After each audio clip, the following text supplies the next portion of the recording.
కీర్తనల గ్రంథం 41వ అధ్యాయం. బీదలను కటాక్షించువాడు ధన్యుడు, ఆపత్కాలమందు యెహోవా వానిని తప్పించును. యెహోవా వానిని కాపాడి బ్రతికించును. భూమి మీద వాడు ధన్యుడగును. వాని శత్రువుల ఇచ్చకు నీవు వానిని అప్పగింపవు. రోగశయ్య మీద యెహోవా వానిని ఆదరించును. రోగము కలుగగా నీవే వానిని స్వస్థపరచుదువు. యెహోవా, నీ దృష్టి ఎదుట నేను పాపము చేసి ఉన్నాను, నన్ను కరుణింపుము, నా ప్రాణమును స్వస్థపరచుము అని మనవి చేసి ఉన్నాను. అయితే నా శత్రువులు నా విషయమై చెడ్డ మాట్లాడుచున్నారు.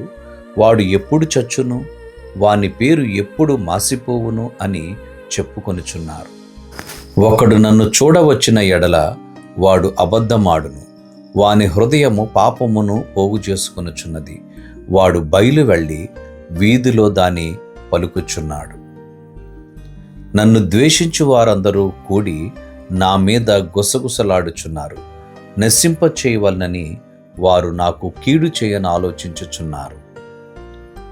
కుదరని రోగము వానికి సంభవించి ఉన్నది. వారు పడక విడిచి తిరిగి లేవడని చెప్పుకొనుచున్నారు. నేను నమ్ముకొనిన నా విహితుడు, నా ఇంట భోజనము చేసినవాడు నన్ను తన్నుటకై తన మడిమినెత్తెను. యెహోవా, నన్ను కరుణించి లేవనెత్తము, అప్పుడు నేను వానికి ప్రతీకారము చేసేదను. నా శత్రువు నా మీద ఉల్లసింపకయుండుట చూడగా నేను నీకు ఇష్టుడనని తెలియనాయను. నా యథార్థతను బట్టి నీవు నన్ను ఉద్ధరించుచున్నావు. నీ సన్నిధిని నిత్యము నన్ను నిలువబెట్టుదువు.